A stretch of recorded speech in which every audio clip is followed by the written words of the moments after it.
First machine, I think it took years to learn to play it. I was experimenting, seeing what I could do with it. And once I got there, I figured, okay, now I know, I see in my head what I want to do with it. It's time to make this one. Now I just want to go out and play.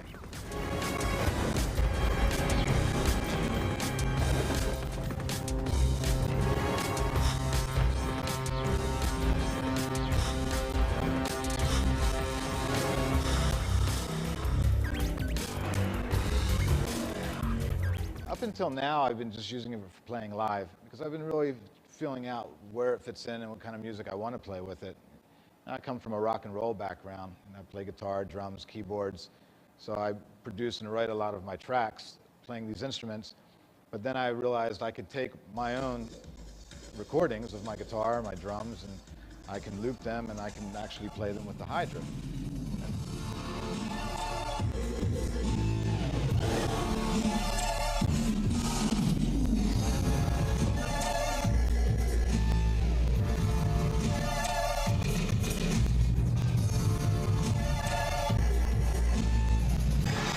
My father made me realize that he was watching me play one day, and he goes, wow, now it all makes sense. And I said, what makes sense?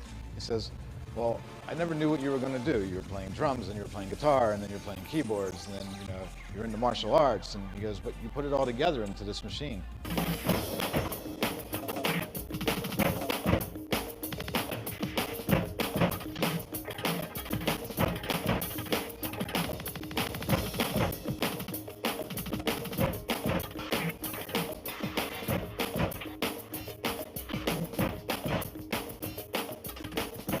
So now I want to put music out with it. The music needs to stand on its own, with or without the Hydra.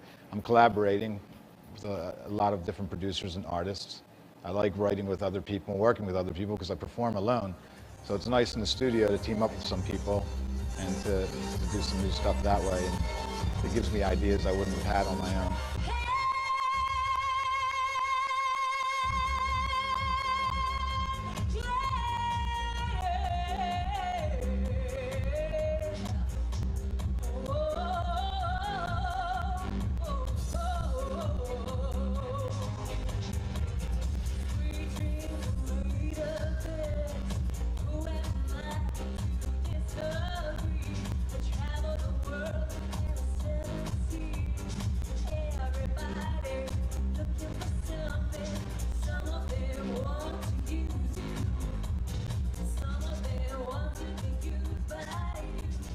Recently, I've been to Egypt, actually 3 times in the last 9 months.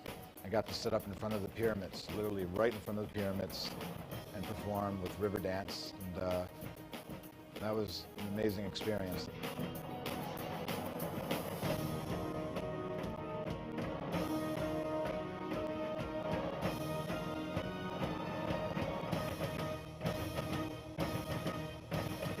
When I first go on stage and start a performance, usually I could see a question face, on the audience. But then people start putting their hands in the air and they start mimicking what I'm doing. So then I get it. They know what I'm doing at that point.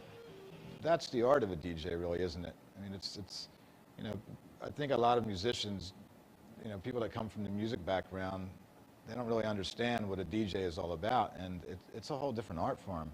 It's really about reading the audience, bringing them up, getting them into a frenzy, and then letting them stay there for a little while and then bringing it back down and taking them on a trip, taking them on a journey. And you can see the audience, you see their faces, you can see how they're reacting. So I like that intimacy.